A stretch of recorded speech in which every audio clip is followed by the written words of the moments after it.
আসসালামু আলাইকুম প্রিয় দর্শক, আমি গতকালকে বলেছিলাম যে ডক্টর ইউনূস যেভাবে দেশ চালাচ্ছেন মানে যেভাবে দেশটাকে গণতন্ত্রের পথে এগিয়ে নিয়ে যাচ্ছেন বলে দাবি করছেন, ওনার সেই দাবি আসলে সারা দুনিয়ার গণতান্ত্রিক দেশগুলো কতটুকু মানছে।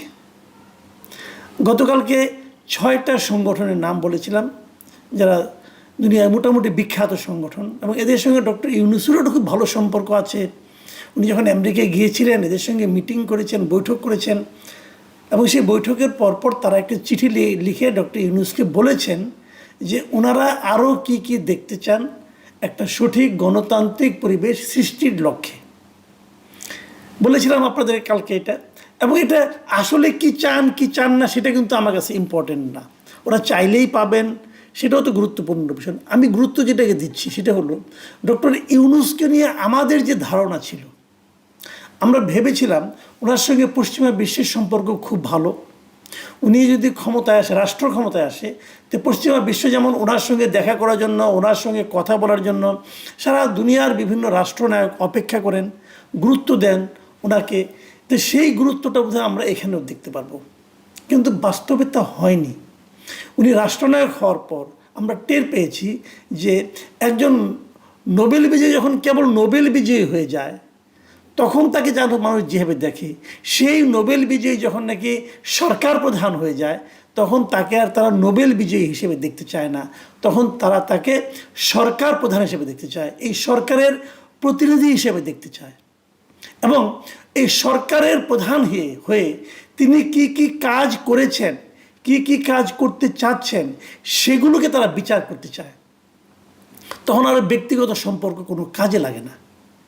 এক্ষেত্রে আমরা এটা নির্মমভাবে সেই দৃশ্য দেখলাম।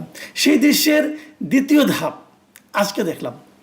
আজকে কি দেখলাম? আজকে একটা নিউজ পড়লাম, এটা দৈনিক যুগান্তরে লিড নিউজ করেছিল ওরা। সেখানে নিউজটার শিরোনাম ছিল যে নির্বাচিত সরকার ছাড়া ঋণের অর্থ দেবে না আইএমএফ। মানে আইএমএফ যে আমাদের ঋণ দিচ্ছিল 6টা কিস্তিতে, সেই কিস্তিগুলি কিন্তু তারা বিভিন্ন সময়ে ধাপে ধাপে ধাপে ধাপে তারা এটা কিন্তু শুরু করেছে, এবং এ পর্যন্ত তারা 5 কিস্তি আমাদের নেওয়া হয়েছে। 6ষ্ঠ কিস্তি ঋণ দেওয়ার কথা ছিল এবছরের, মানে ডিসেম্বরে, এই বছরের শেষ মাসে ডিসেম্বরে সেই 6ষ্ঠ কিস্তি দেওয়ার কথা ছিল। সেটা পরিমাণ খুব বেশি যে আমি তা বলছি না, $80 কোটি কিছু বেশি আমাদের সেই ঋণটা তাদের কাছ থেকে পাওয়ার কথা ছিল। কয়েকদিন আগে বিশ্বব্যাংক এবং আইএমএফের একটা বার্ষিক সভা চলছিল ওয়াশিংটনে। সেখানে গিয়েছিলেন আমাদের বাংলাদেশ ব্যাংকের governor doctor Ahsan S Mansur. সেখানে তার সঙ্গে আইএমএফের বৈঠক হয়েছে, এবং সেই বৈঠকে আইএমএফ বলেছে যে তারা 6ষ্ঠ কিস্তির ঋণ এখনই ছাড় করবে না। কেন করবে না? তারা সেই কারণটা উল্লেখ করেছে। তারা বলেছে যে একটা নির্বাচিত সরকার ছাড়া তারা এটা দেবে না। আগামী নির্বাচনের মাধ্যমে নতুন সরকার আসবে, তারপর তারা তাদেরকে এই ঋণের টাকাটা ছাড় করবে। নতুন সরকারের জন্য তারা কেন ওয়েট করছে, কে আসবে তা কিন্তু তারা যায় না, কেউ জানে না, এবং তাদের কোনো এ ব্যাপারে কোনো আগ্রহ নেই যে কে আসবে কে আসবে না, সেটা অন্য ব্যাপার, এটা জনগণের ব্যাপার, জনগণ কাকে ভোট দিয়ে আনবে এটা তাদের ব্যাপার। কিন্তু তারা চাচ্ছে যে টাকাটা আমরা একটা গণতান্ত্রিক সরকারের হাতে দিতে চাই।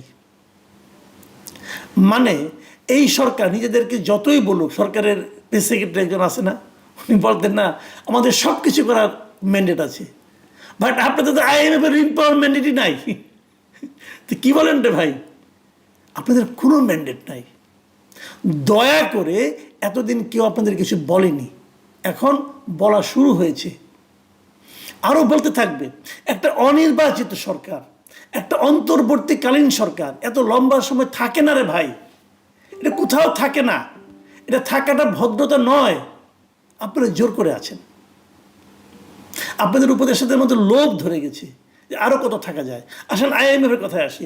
আইএমএফ বলছে যে নতুন যে সরকারটা আসবে সেই সরকারের কাছেই কেবলমাত্র তারা এই ঋণটা দেবে, এবং সেখানে বলছে যে তারা নতুন সরকারের সঙ্গে দেখবে যে এই যে অন্তর্বর্তীকালীন সরকার যে সমস্ত সংস্কার কর্মকাণ্ড করছে, এই সংস্কার কর্মকাণ্ডের ব্যাপারে তাদের মূল্যায়ন কী সেটাও তারা দেখবে। তার মানে এই সংস্কার কর্মকাণ্ড তারা কি করছে এটা যে হুবহু বাস্তবায়িত হবে এটা আইএমএফ মনে করে না। তারা মনে করে এই সংস্কার কর্মকাণ্ডগুলো তারা কিভাবে দেখে না দেখে তার উপর নির্ভর করবে যে আইএমএফ ওই সরকারের উপর নির্ভর করতে পারে কি পারে না, এবং এই সরকারের উপর যে নির্ভর করতে পারে না সেটা কিন্তু তারা অলরেডি বলেই দিয়েছে যে আমরা আপনাদেরকে ঋণটা দিচ্ছি না। এখন আহসান হাজী মুসাররফ বলেছেন যে এই ঋণ না হলে আমাদের কোনো সমস্যা নাই, আমাদের অর্থনৈতিক অবস্থান আগের চেয়ে অনেক ভালো হয়ে গেছে, আমাদের বৈদেশিক ঋণের দরকার নাই, আমরা একদম খাদের কিনারে ছিলাম, এখন ওখান থেকে ব্যাক করেছি, ব্যাক করে এখন অনেক ভালো জায়গায় চলে এসেছি, কাজে আমাদের ওই ঋণ না হলে চলবে। এটা হয়, আঙ্গুর ফল অনেক সময় টক হয়, খেতে না পারলে আঙ্গুর ফল টক লাগে। পান নাই এখন ডায়লগ মারছেন, তাহলে যদি দরকারই নাই তাহলে এখন গেলেন কেন? যদি আপনার দরকারই না থাকে তারপর তখনই বলে দিতেন আমি চাই না আপনার টাকা। যখন তারা দিল না তখন আপনি মানে ভাবের কথা বলতেছেন, আমাদের দরকার নাই, যদি আমরা কী করবো এগুলি বলছেন। আচ্ছা বলেন, আপনারা তো মনেই করে নিয়েছেন এদেশের মানুষ কেউ কিছু বুঝে না, সবাই আপনারা যা বুঝাবেন তাই বুঝবে, এবং সেটা শুনে তারা খুব বাহবা করবে। সন্দেহ নাই আমাদের রিজার্ভ আগের তুলনায় বেড়েছে, কোনো সন্দেহ নাই, এটা ইতিবাচক একটা ব্যাপার। কিন্তু আমি এটাও বলি, আমি বলি যে সরকারের একমাত্র ইতিবাচক দিকটা হলো অর্থনৈতিক দিকটা। অর্থমন্ত্রী ভালো করছেন, মানে আপনার বাংলাদেশ ব্যাংক ভালো করতেছে দু একটা জায়গা ছাড়া। বাংলাদেশ ব্যাংকে একটা জায়গা তো খুবই তারা খারাপ কাজ করেছে, যে কয়েকটা ব্যাংকে একীভূত করার জন্য যারা যে উদ্যোগটা নিয়েছে সেটা নিয়ে, কিন্তু তার আগে ওই দুর্বল ব্যাংকগুলোর ব্যাপারে এই গভর্নর এমন এমন কথা বলেছে যে ওই ব্যাংকগুলো যখন ভয়াবহ অবস্থা হয়ে গেছে। দেখ, সেটা অন্য আলাপ আরেকদিন করব, যে কী অবস্থা এক্সিম ব্যাংক সহ আরও অন্যান্য ব্যাংকগুলো, তারা কি বিপদে পড়েছে। এখন তাদের কাছে যারা টাকা রেখেছে তারা কত বিপদে আছে, একটা টাকাও তারা তুলতে পারছে না। যারা ওখানে এফডিআর করেছিল তারা লাভের টাকাটা পর্যন্ত তুলতে পারছে না। এই সব কিছুকে দিয়ে গভর্নরের কারণে বেশি কথা বলে আমার মনে হয় যেটা আর কি। যাই হোক, এটা মানুষের অনেক মানুষের দুঃখ, অনেক মানুষের কষ্ট, তখন আর এগুলি বলি না। এটা নিয়ে আমরা পরে একটা ডিটেল একটা প্রতিবেদন আমি করবো আশা করি। যে কথা বলছিলাম, তাহলে মোদ্দা কথা হলো ঋণের টাকা ছাড় হচ্ছে না, আইএমএফ ঋণের টাকা দেবে না নতুন একটা নির্বাচিত সরকার ছাড়া।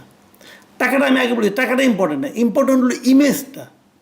এই অন্তর্বর্তীকালীন সরকারের ইমেজ এখন বিশ্বব্যাপী এমন একটা পর্যায়ে পৌঁছে গেছে যে আমরা যেটা ভেবেছিলাম যে ডক্টর ইউনূসের যে আন্তর্জাতিক পরিচিতি, সেই পরিচিতি আমাদেরকে অনেক টাকা, অনেকে বলেছিল কিন্তু মানে আলাপ আলোচনায়, এই ডক্টর ইউনূস এসেছে আর টেনশন নাই, এখন খেলে ডলার আর ডলার, অনেক ডলার আমাদের দেশে আসবে, আমরা ডলারের সয়লাভ হয়ে যাব।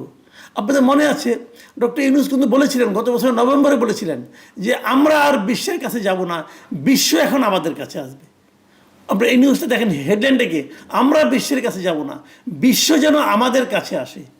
মানে ভাই কথার মানে ফিরিওয়ালা বলেছিলাম আমি ওনাকে, মানে চটকদার কথা বলে, মানে ওই যে বলে না ক্রিস্পি ডায়লগ আর কি, মানে মচমচে ডায়লগ দেয় উনি। তো এইভাবে দিয়ে কই বিশ্ব আসছে, বরং বিশ্বটা চলে যাচ্ছে আপনার কাছ থেকে। আইএমএফ তো আপনার কাছে আপনাকে শুনলো না। তো এগুলি ইমেজটা হলো ইম্পর্টেন্ট। আমরা সেই ইমেজটাকে ধরে রাখতে পারছি না, আমরা মানুষের ভরসায় জায়গায় থাকতে পারছি না। মানে ডক্টর ইউনূস এই দেশটাকে পশ্চিমা বিশ্বের কাছে একটা সম্ভাবনাময় দেশ হিসেবে তুলে ধরতে পারেননি, এটা ওনার ব্যর্থতা। প্রিয় দর্শক, এখন এই পর্যন্তই। আল্লাহ হাফিজ।